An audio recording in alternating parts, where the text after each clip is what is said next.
I always think that we all have pivotal moments in our lives, turning points when we do something, and sometimes it's our naivete that gets us into it because we've never done it before. So I had one particular experience that was kind of like crazy cool as it turned out, but thank God I didn't know what I was getting myself into. I had read books about the Camino, El Camino de Santiago de Compostela. It is a journey, an ancient pilgrimage across, I'm going to go this way, across Spain. You start in the Pyrenees and come down and head west, and you go to Santiago, to this big cathedral, and it's like, yeah, I did it. I had, at that point in time, been at a church for 7 years as a senior minister, and I was given 3 months of sabbatical. So I thought, I have a girlfriend in Madrid. I was reading about it. It seemed like a thing to do. And so it was in 2005. I started reading all these books. And Shirley MacLaine has always been kind of special to me. She actually is from Arlington, Virginia, where I gave birth to my kids. And she had written one because she had walked it for her 60th birthday in 1994. And it is called The Camino. So this was my 5th book. Up until then, it had been all sort of matter of fact and ancient history, and it was intriguing. But I didn't have someone who was older but contemporary to me to really get me involved with the idea. I knew St. Francis had walked it, some part of it, and that I love St. Francis, so that was a hook. But Shirley MacLaine in this book talks about the journey of her spirit and how she was disseminated by this journey, and how she met up with St. John of the Cross, and she had all these experiences with light and realizations that came to her, and I thought, yeah, that's what I want to do. So what does that mean? I didn't know. I had never backpacked before. And I had never used trekking poles before, and that apparently was part of the get up, And I thought, when would be a good time to go? I decided to take my sabbatical of the month of April, May, and June, and then return to my church. So April 1st, which is April Fool's Day, I headed out. I flew to Madrid, and my girlfriend picked me up. And she was born in Barcelona, and a very famous actress actually in Spain. And she, in our conversation in the car on the way to her home, said, "What is it you're doing?" And I said, "Oh, I'm going to walk that ancient pilgrimage across Spain that is so many people are walking." And she said, "I have no idea what you're talking about." I was like, okay, this is fascinating. A person who was born and raised in Spain, no idea. She'd never heard of it. So we learned together about it. And she drove me up to Roncesvalles, where I started, high in the Pyrenees. And the idea was to go onto the path and do 480 miles across Spain. I gave myself a whole 25 days to do it, which was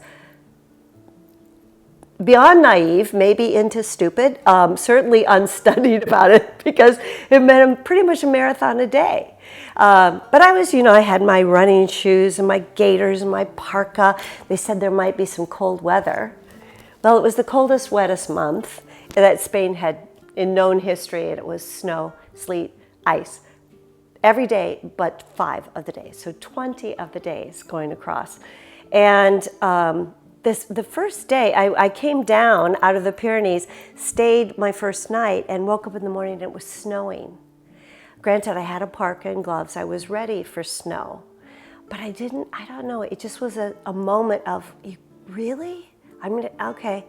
I had a sense now of how funny the footing was going to be, and that I wasn't going to run and walk, and things that I had been thinking were already being torn apart, in a beautiful way, because I was being broken open to what could be. I know that now. You have to leave the places where you stay by 8:30, so I was lingering. There was one other guy, this big, tall Irishman, young guy, who was also looking out the windows and kind of hesitant. And I said, "Everybody else is gone. They're on the path, and I'm not comfortable going out in the snow." And he said, "I know, I'm not either. Do you want to walk together?"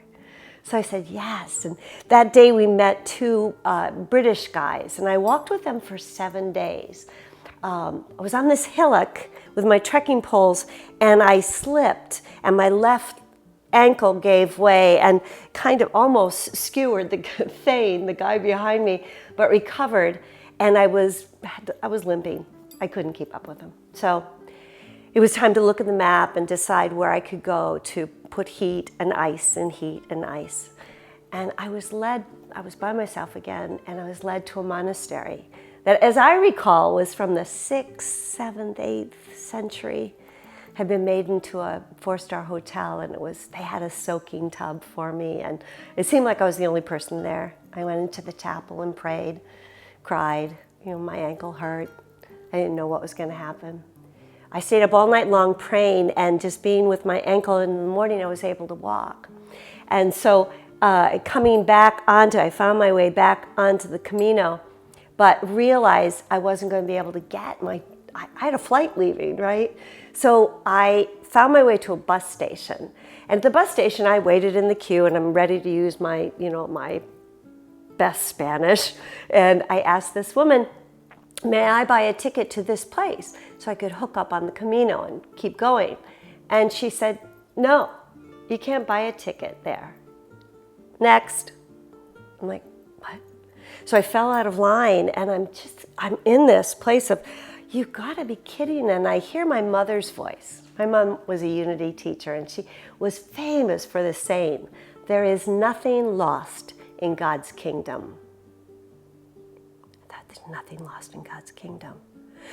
I went out and talked with some taxi drivers and explained where I was going and said, could you give me a ride? And they said, oh my gosh, that would be so expensive. Go in there and get a ticket to such and such, and then a ticket to such and such, and then a ticket, and you wind up in Sarria. I was like, oh my gosh, that's brilliant. So I went into a different line, and into a man's line, and I said, I'd like to buy tickets, however many I need, to get to this town. And he said, of course. He sold me the tickets. And I had this sudden sense, which was so important for everything that I had lived in my life up until that moment, that I could get, we can get, you can get anywhere from where you are. We can always get there from here. Though there's beliefs and stories and all that, so no, you can't do that, you can't do this, and there's always a way. And that way may come in a very mysterious form. It's not going to be an obvious thing. But if you just be patient, just sit into it.